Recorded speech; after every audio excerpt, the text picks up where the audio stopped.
Hello നമസ്കാരം. ഇപ്പോൾ ഇന്ത്യയുടെ ഒരു കാര്യം എടുത്താൽ ഇന്ത്യയിലേക്ക് പുതിയ ബ്രാൻഡുകൾ വരികയാണ്. ഇപ്പോൾ കാറുകളാണെങ്കിലും അല്ലെങ്കിൽ ബൈക്കാണെങ്കിലും ഒക്കെ തന്നെ പുതിയ ബ്രാൻഡുകൾ വരികയാണ്. കൂടുതൽ നമ്മൾ EV ഒക്കെയാണ് കണ്ടിട്ടുള്ളത്. അങ്ങനെ പറയുമ്പോൾ ഇത് കീവേ എന്ന് പറയുന്ന ബ്രാൻഡിൻ്റെ ഇന്ത്യയിലേക്കുള്ള ആ ഒരു ചുവടുവെപ്പിൽ ആദ്യ വാഹനങ്ങളൊന്നാണ്.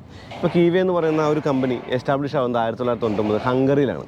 അവിടെ നിന്ന് അങ്ങോട്ട് അവർ യൂറോപ്പിലൊന്ന് എസ്റ്റാബ്ലിഷ് ആയി. പിന്നെ സൗത്ത് അമേരിക്ക, നോർത്ത് അമേരിക്ക എന്നീ സ്ഥലങ്ങളിലും അവിടെ അങ്ങോട്ട് ഏഷ്യയിലേക്കും എത്തി. ഏഷ്യയിലേക്ക് വരുമ്പോൾ ഇപ്പോൾ ഇന്ത്യയിലേക്ക് എത്തിയേക്കാണ്.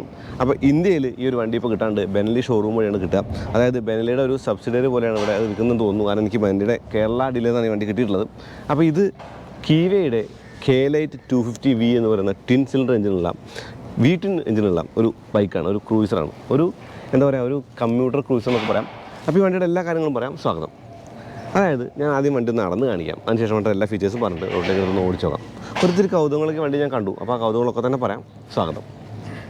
ക്രൂയിസർ ബൈക്കുകളുടെ തനതായ രൂപമാണ് ഈ ഒരു K-Lite 250Vക്ക്. അപ്പോൾ ടാങ്കിൻ്റെ മുകളിൽ ആ ഒരു പേരുണ്ട്, K-Lite 250V എന്നുള്ളത്. പല കളറുകൾക്കും പല വിലയാണെന്നുള്ളതും ഒരു കൗതുകമായിട്ട് പറയാം. കൂടാതെ ഹെഡ്ലാമ്പ് LED ആണ്. LED ഹെഡ്ലാമ്പിന് ഒരു കൗളൊക്കെ കൊടുത്തിട്ട് ആ ഒരു പിയാനോ ബ്ലാക്ക് ഫിനിഷൊക്കെ കൊടുത്ത് മനോഹരമാക്കുന്നുണ്ട്. വലിയ ഫ്രണ്ട് ഫോർക്കുകൾ കാണാം, വലിയ വീലാണ്. അലോയ് വീൽസിന് 2 കളറുകളുണ്ട്. അതായത് ക്രൂയിസർ ബൈക്ക് എന്ന് പറയുമ്പോൾ അത്യാവശ്യം വലിയ വീലുകളും അതിൻ്റെ ഒരു കാര്യമാണല്ലോ. ആ ഒരു ഗ്രില്ല് കണ്ടിട്ട് തെറ്റിദ്ധരിക്കേണ്ട. ഈ ഒരു വണ്ടി എന്ന് പറയുന്നത് വാട്ടർ കൂളിലോ ഓയിൽ കൂളിലോ അല്ല, ഇത് ഒരു എയർ കൂൾഡ് വണ്ടിയാണ്. ഇനി ഈ ഒരു ഹാൻഡിൽ കണ്ടോ. അപ്പോൾ ഞാൻ പറയുന്ന കാര്യങ്ങൾ എത്രത്തോളം വാലിഡ് ആണെന്ന് എനിക്കറിയില്ല, എന്നാലും ഫ്രീക്കന്മാർക്ക് ഇഷ്ടമുള്ള ഒരു ഹാൻഡിലെന്ന് പറയാം. കാരണം നമ്മൾ പലപ്പോഴും ബുള്ളറ്റിൻ്റെ മുകളിലൊക്കെ ഈ ഒരു ഹാൻഡിൽ വെച്ച് കണ്ടിട്ടുണ്ട്. ഈ ഒരു ഹാൻഡിൽ കൊണ്ടൊരു കൗതുകം, ഈ ഹാൻഡിൽ അഡ്ജസ്റ്റ്മെൻറ്റ് നമുക്കിവിടെ മാർക്ക് ചെയ്യാൻ പറ്റും കേട്ടോ. പിന്നെ ഈ ഹാൻഡിൽ നിൽക്കുന്നത് കുറച്ച് ഉയർന്ന പൊസിഷനിലാണ്, അതായത് സീറ്റിംഗ് പൊസിഷനിൽ ചേർന്നിട്ടാണ്. അതിൻ്റെ ഇരുവശത്തും ആ ഒരു ഇൻഡിക്കേറ്റേഴ്സ് കാണാം. LED തന്നെയാണത്. 3 പോഡുകളോട് കൂടിയ LED DRനോട് കൂടിയ ഹെഡ് ലാമ്പും ഈ ഇൻഡിക്കേറ്റേഴ്സൊക്കെ തന്നെ LED ആണെന്ന് കാണാം. അലുമിനിയം ഫിനിഷ് ചെയ്തിട്ടുള്ള ഈ ഒരു ലിവറുകളൊക്കെ തന്നെ മനോഹരമാണ്. കൂടാതെ ഈ ഒരു വെയിറ്റും കൂടാതെ ഹാൻഡിലെ ഗ്രിപ്പൊക്കെ നന്നായി തോന്നി. പിന്നെ ഈ ഒരു മിററുകൾ ചെറുതാണെങ്കിൽ കൂടി അത്യാവശ്യം നല്ല കാഴ്ചയുണ്ടെന്നുള്ളത് പറയേണ്ടതുണ്ട്. ഇനി മുന്നിലേക്ക് വന്നു കഴിഞ്ഞാൽ ഈ ഒരു ഫോർക്കൊന്നും, അതായത് അപ്സൈഡ് ഡൗൺ ഫോർക്കൊന്നും അല്ല, മുന്നിലും ഡിസ്ക് ബ്രേക്കുകൾ, ഡ്യുവൽ ചാനൽ ABS ഉണ്ട്. ഈ 2 റിഫ്ലക്ടറുകളും ഈ വണ്ടിയുടെ പ്രത്യേകമായിട്ട് പറയാം. ഇനി ഈ ഒരു ടാങ്ക് കണ്ടോ. ഈ ടാങ്കിൻ്റെ മുകളിലാണ് ആ ഒരു മീറ്റർ ഉള്ളത്. മീറ്റർ എന്ന് പറയുള്ളൂ. അതായത് ഒരു ഓഡോയുണ്ട്, ഒരു ഫ്യൂൽ മീറ്റർ ഉണ്ട്, ഒരു RPM മീറ്ററും ഒരു ഡിജിറ്റൽ സ്പീഡോമീറ്ററും കാണാം. അതായത് ടാക്കോമീറ്ററും ഡിജിറ്റൽ സ്പീഡോമീറ്ററാണ്. ട്രിപ്പ് മീറ്റർ ഇല്ല എന്നുള്ളൊരു പോരായ്മയായിട്ട് പറയാം. ഇത് ഫ്യൂലിൻ്റെ ഓപ്പണിംഗ് ആണ്. പിന്നെ കീ പൊസിഷൻ എന്ന് പറയുന്നത് റൈറ്റിലാണ്. റൈറ്റ് എന്ന് പറയുമ്പോൾ ആ ഒരു ഹാൻഡ് ലോക്ക് അടക്കമുള്ളൊരു കീ പൊസിഷനാണ്. ഇതാണ് ഈ ഒരു വണ്ടിയുടെ കീ എന്ന് പറയുന്നത്. ഈ കീയിൽ ആ ഒരു ലോഗോ ഉണ്ടോ, 1959 എന്നുള്ളത്. കൂടാതെ സ്വിച്ചുകളിലുമുണ്ട് കൗതുകം. സ്വിച്ചുകളുടെ കൗതുകം പറയണം. അതായത് ഈ ഒരു സ്വിച്ച് എന്ന് പറയുന്നത് ഇൻഡിക്കേറ്റർ സ്വിച്ചാണ്. അതായത് ഇടതുവശത്തെ ഇൻഡിക്കേറ്റർ ഇവിടെയും വലതുവശത്തെ ഇൻഡിക്കേറ്റർ ഇവിടെയാണ്. ഇത് തന്നെ പ്രസ് ചെയ്തിട്ടാണ് ഇത് ക്യാൻസൽ ചെയ്യുക. കൂടാതെ 2 കൂടെ പ്രസ് ചെയ്താൽ ആ ഒരു ഹസാർഡ് ലൈറ്റ് ആവും. ഇനി ഇതാണ് ആ ലൈറ്റിൻ്റെ സ്വിച്ച്. കൂടാതെ ഇതെന്ന് പറയുന്നത് ആ ഒരു സെൽഫ് സ്റ്റാർട്ടറാണ്. ഇനി ഇവിടെ ആ ഒരു ഡിം ലൈറ്റ് സ്വിച്ചും ഹോണും കാണാം. ഇത് ആ ഒരു ഇൻഡിക്കേറ്ററിൻ്റെ സ്വിച്ചാണ്, ഞാൻ നേരത്തെ പറഞ്ഞ കാര്യം. ഇനി ഈ ഒരു മിറർ കണ്ടോ. അത്യാവശ്യം ചെറിയ മിററാണെങ്കിൽ കൂടി അത്യാവശ്യം നല്ല കാഴ്ച തരുന്നുണ്ടെന്നുള്ളതാണ്. വലിയ ടാങ്കും വലിയ സീറ്റും. ഫ്രണ്ട് സീറ്റാണ്, ബാക്ക് സീറ്റ് ചെറുതാണ്, ഇരിക്കാൻ വലിയ സുഖമൊന്നുമില്ല. പക്ഷേ ഈ ഫ്രണ്ട് സീറ്റിൽ നന്നായി തന്നെ ഇരിക്കാൻ പറ്റും. കൂടാതെ സൈഡ് കവറിലായിട്ട് കീവയുടെ ലോഗോ കാണാം. ഇതാണ് ആ ഒരു ടിൻ സിലിണ്ടർ എഞ്ചിൻ.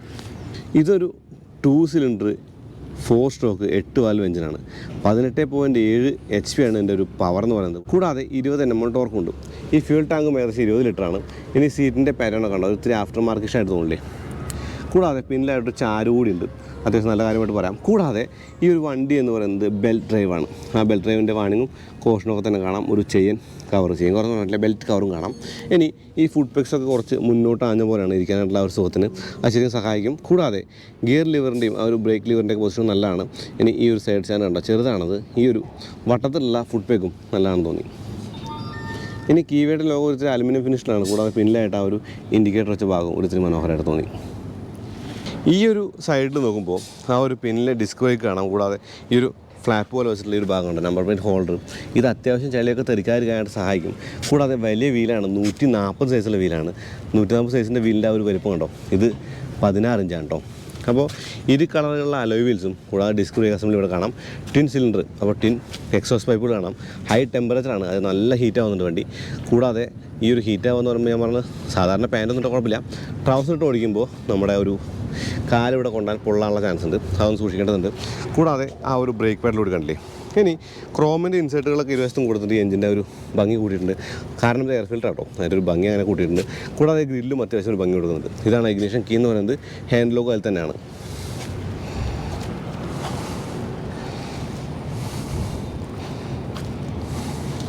ഇനി LED ടൈൽ ലാമ്പ് കാണാം, കൂടാതെ ആ ഒരു LED ഇൻഡിക്കേറ്റേഴ്സ് കാണാം. ഇതും അത്യാവശ്യം മനോഹരമായ കാര്യമായിട്ട് കാണാം. ഇത് മെറ്റലല്ല, പ്ലാസ്റ്റിക് തന്നെയാണ്. അപ്പോൾ ഈ വണ്ടി കാണാൻ എങ്ങനെയുണ്ടെന്നുള്ളത് നിങ്ങൾ താഴെ കമൻറ്റ് ചെയ്യണേ. ഈ ഒരു താഴെയായിട്ട് കീവയുടെ ഒരു ലോഗോ കൂടി കാണാം.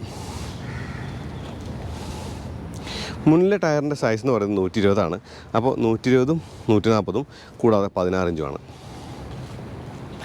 ഈ ഒരു കീവയുടെ K-Lite 250Vക്ക് 3 കളറുകളാണ്, 3 വേരിയൻറ്റുകൾ. അതായത് ബ്ലൂ എന്ന് പറയുന്നതും ഈ ഗ്രേയും പിന്നെ ബ്ലാക്കും. ബ്ലാക്കിനാണ് ഏറ്റവും കൂടുതൽ വില, 3,90,000 രൂപയാണ് എക്സ്ഷോറൂം പ്രൈസ്. ഇതിന് 2,99,000 രൂപയാണ്. പിന്നെ ആ ഒരു ബ്ലൂ കളറിന് 2,89,000 രൂപ. അപ്പോൾ എനിക്ക് തോന്നുന്നു ഒരു 3,25,000 രൂപയ്ക്ക് ആവും ഇതിൻ്റെ ഒരു ഓൺ റോഡ് പ്രൈസ് എന്ന് പറയുന്നത്. അപ്പോൾ ഒരു വണ്ടി, അതായത് ഒരു പുതിയ വണ്ടി മാർക്കറ്റിൽ വരുമ്പോൾ അതിൻ്റെ കാര്യങ്ങൾ നമുക്ക് തിരിച്ച് അറിയണമെങ്കിൽ വണ്ടി ഓടിക്കേണ്ടതുണ്ട്. അപ്പോൾ ഇത്രയൊക്കെയാണ് ഇതിൻ്റെ കാര്യങ്ങൾ, കാഴ്ചയുള്ള കാര്യങ്ങൾ. നമുക്കതെല്ലാം വണ്ടി റോഡിലേക്ക് എടുത്ത് ഓടിക്കുമ്പോൾ ഇതിൻ്റെ ഓടിക്കുന്ന ഫീൽ കൂടി പറയാം. അതായത് ഈ ഒരു വണ്ടിയുടെ ആ ഒരു സൈസൊക്കെ കാണുമ്പോൾ അല്ലെങ്കിൽ ഈ ഒരു സൗണ്ടൊക്കെ കേൾക്കുമ്പോൾ രസമൊക്കെ ഇല്ലേ. അപ്പോൾ ഞാൻ മറ്റേ സൗണ്ട് ഒന്ന് കേൾപ്പിക്കാം. എന്താണ് എക്സോസ്റ്റ് സൗണ്ട് ഒന്ന് കേൾപ്പിക്കാം.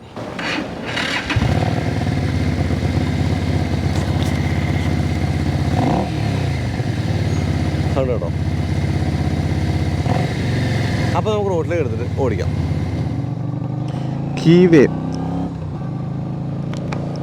കീവേ എന്നത് ഒരു പുതിയ ബ്രാൻഡാണല്ലോ ഇന്ത്യയിൽ. അപ്പോൾ കീവയുടെ പുതിയ ബ്രാൻഡ് വന്നപ്പോൾ ഒരു പുതിയ ബൈക്ക് ഇന്ത്യക്ക് കിട്ടി എന്നുള്ളത് ഒരു നല്ല കാര്യമാണ്. അതായത് നമ്മളധികം കാണാത്ത തരത്തിലൊരു ബൈക്ക്, ഒരു കാണാത്ത തരം എന്ന് പറയുമ്പോൾ വില കൂടിയ വണ്ടികൾ നമ്മൾ കണ്ടിട്ടുണ്ട്, ഹാർലി ഡേവിഡ്സൺ കണ്ടിട്ടുണ്ട്, തണ്ടർബേർഡുകൾ കണ്ടിട്ടുണ്ട്. ഒരു പ്രോപ്പർ ക്രൂയിസർ ബൈക്ക് ബജാജ് ഇപ്പോൾ നമ്മുടെ എന്താ പറയുക, ആ ഒരു അവഞ്ചർ ഇറക്കിയിട്ട് ആ ഒരു ഗ്യാപ്പ് ഒരു പരിധി വരെ ഫില്ല് ചെയ്യാൻ നോക്കി, ഒരു ചെറിയ ക്രൂസർ നിലയ്ക്ക്. അതും 180cc കിട്ടായിരുന്നു, 220 കിട്ടായിരുന്നു. അതായത് നമുക്ക് ഓപ്ഷൻസ് ഉണ്ടായിരുന്നു. അപ്പോൾ ഈ K-Lite എനിക്ക് തോന്നുന്ന ഒരു കൗതുകമുള്ള ബൈക്കാണ്. കൗതുകം എന്ന് പറയുമ്പോൾ ആ ഒരു കൗതുകത്തിൻ്റെ ഒരു കാര്യം എന്ന് പറയുന്നത് ഓടിക്കാൻ അത്യാവശ്യം രസമുണ്ട്. രസം എന്ന് പറയുമ്പോഴേ നമ്മൾ ആ ഒരു കുടു കൊണ്ട് പണ്ട് എൻഫീൽഡിലൊക്കെ പോകാറുണ്ട് എന്ന് പറയുന്നത്. അതുപോലെ നമുക്കിങ്ങനെ ഒരു സെർട്ടൈൻ സ്പീഡിൽ ഇങ്ങനെ ഓടിച്ചുകൊണ്ട് പോകാം. 2 സിലിണ്ടറിൻ്റെ ആ സൗണ്ട് കേൾക്കാൻ നല്ല രസമുണ്ട്. കൂടാതെ ഈ ഒരു വണ്ടി ഓടിക്കുമ്പോൾ കിട്ടുന്ന ഒരു എന്താ പറയുക, വലിയ ഹാൻഡിലാണ്, വലിയ എഫേർട്ടൊന്നുമില്ല. നമ്മളിരിക്കുന്ന ഒരു ക്രൂസിങ് പൊസിഷനിലാണ്. എനിക്ക് തോന്നുന്നു ഓൾ ഡേ നമുക്കിങ്ങനെ ഓടിച്ചുകൊണ്ട് പോകാൻ പറ്റും. പക്ഷേ അങ്ങനെ ഓടിച്ചുകൊണ്ട് പോകാൻ പറ്റുമെന്ന് പറയുമ്പോൾ ഒരു ചെറിയ പോരായ്മ ഞാനവിടെ കണ്ടത് ഇതിന് പവർ കുറവാണ് എന്നുള്ളതാണ്. പവർ കുറവാണെന്ന് പറയുമ്പോൾ 19 Nm 17.8 bhp ഉള്ള ഈ വണ്ടി എന്ന് പറയുന്നത് എനിക്ക് തോന്നുന്നു സിറ്റി കമ്മ്യൂട്ടിനാണ് പറ്റുക. അപ്പോൾ ഒരു പ്രശ്നം എന്ന് പറയുന്നത് വലിയ ഹാൻഡിൽ ബാറും വലിയൊരു വണ്ടി എന്ന നിലയ്ക്ക് സിറ്റി കമ്മ്യൂട്ടിന് ഈസിയാണെന്ന് ചോദിക്കും. വലിയ എഫേർട്ടൊന്നുമില്ല, നമുക്ക് സുഖമായിട്ട് കൊണ്ടുനടക്കാൻ പറ്റും. അത് മാത്രമല്ല ഇങ്ങനെ കുറേ ലോങ് എല്ലാം പോകുന്ന ആൾക്കാർക്ക് ഒരു സ്പീഡൊന്നും വലിയ കാര്യമായിട്ട് ആഗ്രഹിക്കുന്നില്ല. അവർക്ക് നിങ്ങൾക്ക് ഇഷ്ടമെന്ന് പറയുന്നത് ഒരു സാധാരണ സ്പീഡിൽ ക്രൂസ് ചെയ്ത് പോകണം. സാധാരണ സ്പീഡ് എന്ന് പറയുമ്പോൾ വലിയ സ്പീഡൊന്നും വേണ്ട, ഒരു ലീഗൽ സ്പീഡിലൊക്കെ ഇങ്ങനെ ക്രൂസ് ചെയ്ത് പോവുകയാണെങ്കിൽ ഈ 2 സിലിണ്ടറിന് ഈ ഒരു സൗണ്ടും കേട്ടുകൊണ്ട് ഇങ്ങനെ ഓടിച്ചുകൊണ്ട് പോകാം. എന്ന് വെച്ചാൽ കൈ കൊടുക്കാൻ പറ്റില്ല എന്നല്ലാണ്ട് ഞാൻ കൈ കൊടുത്ത് കാണെങ്കിൽ ഈ പാലം കഴിഞ്ഞിട്ട്. അതായത് ശരിക്കും നല്ല റിലാക്സിങ് ആയിട്ടുള്ള ഒരു റൈഡിങ് പോസ്റ്ററാണ് ഈ ഒരു K-Lite 250Vയുടെ ഏറ്റവും ഇമ്പോർട്ടൻ്റ് ആയിട്ടുള്ള കാര്യം. കൂടാതെ ഫ്യൂൽ എഫിഷ്യൻസിയെ കുറിച്ച് പറയണം. എനിക്ക് 25 കിലോമീറ്ററൊക്കെയാണ് ഇതിന് മൈലേജ് കിട്ടിയത്. 250cc സിലിണ്ടർ, അതായത് 250 എന്ന് പറയുമ്പോൾ 249cc ആണ്. 2 സിലിണ്ടറാണ് ഈ എഞ്ചിൻ എന്ന് പറയുന്നത്. 2 സിലിണ്ടർ V ആണ്. അപ്പോൾ അതിൻ്റെ ഒരു സൗണ്ടും കേൾക്കാൻ രസമുണ്ട്. 4000 RPM നമുക്ക് ഇങ്ങനെ ക്രൂസ് ചെയ്ത് പോകാമെന്നുള്ളത് നല്ല കാര്യമാണ്. ഏകദേശം ഒരു 50 കിലോമീറ്റർ 60 കിലോമീറ്റർ സ്പീഡിൽ ഇങ്ങനെ പോകാം, നല്ല രസമായിട്ട് പോകാം. അതാണ് എൻ്റെ ഒരു കാര്യം. അപ്പോൾ ഞാനിങ്ങനെ ചുമ്മാ ഒന്ന് ഡൗൺ ചെയ്തിട്ട് ഒന്ന് കൈ കൊടുത്തുക.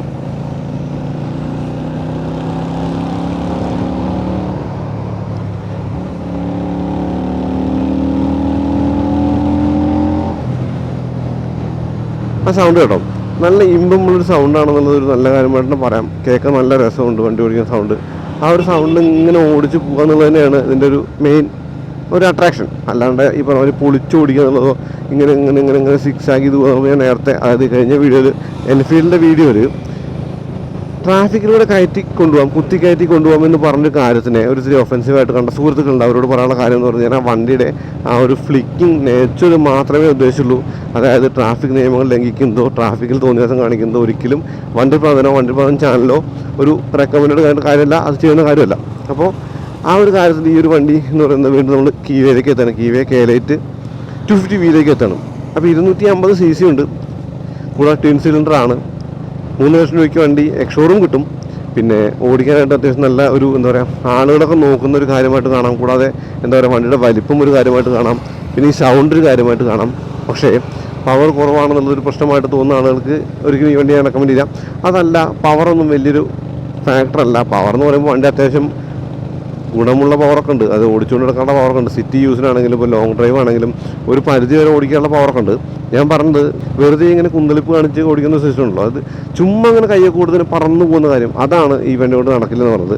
അതല്ലാണ്ട് ബാക്കി എല്ലാ കാര്യങ്ങൾക്കും അത്യാവശ്യം ഒരു ഗുണമുള്ള വണ്ടിയായിട്ട് കാണാം. ഞാനിപ്പോൾ ലോങ് റൈഡാണ് ചെയ്തുകൊണ്ടിരിക്കുന്നത്. ലോങ് റൈഡ് എന്ന് പറയുമ്പോൾ ഈ റൂട്ട് കൂടെ ഞാൻ 3-4 അങ്ങോട്ടും ഇങ്ങോട്ടും ഓടിച്ചു.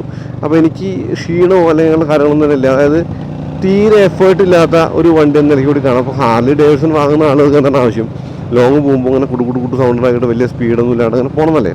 സ്പീഡ് പോകാൻ പറ്റിയ വണ്ടിയാണ് ഹാർലി ഡേവിഡ്സൺ. ഞാൻ പറഞ്ഞ ഹാർലി ഡേവിഡ്സൺ ആയിട്ടോ അല്ലെങ്കിൽ അങ്ങനെയുള്ള വണ്ടികളോട് കമ്പാരിസൺ ഒന്നുമല്ല.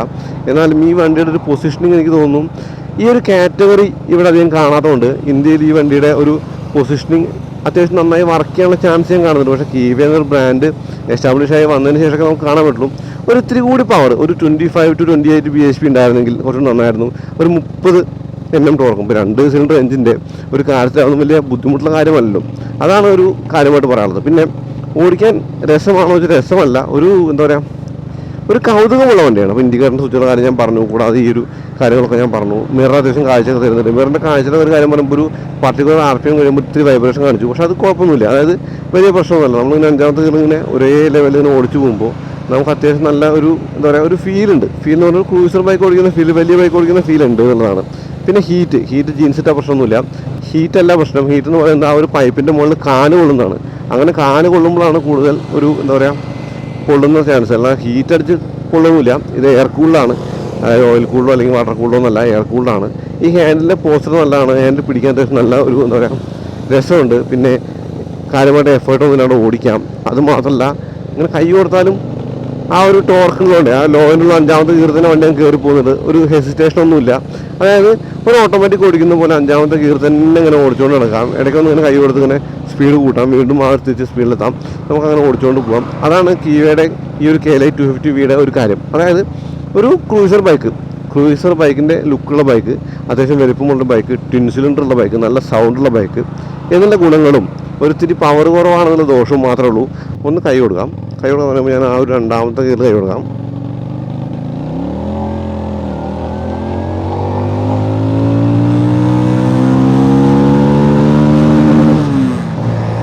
കീവേ KLI 250V എന്ന് പറയുന്ന വണ്ടി എന്ന് പറയുന്നത് ഒരു സിറ്റി കമ്മ്യൂട്ടർ എന്ന് വിളിക്കാവുന്ന ക്രൂസറാണ്.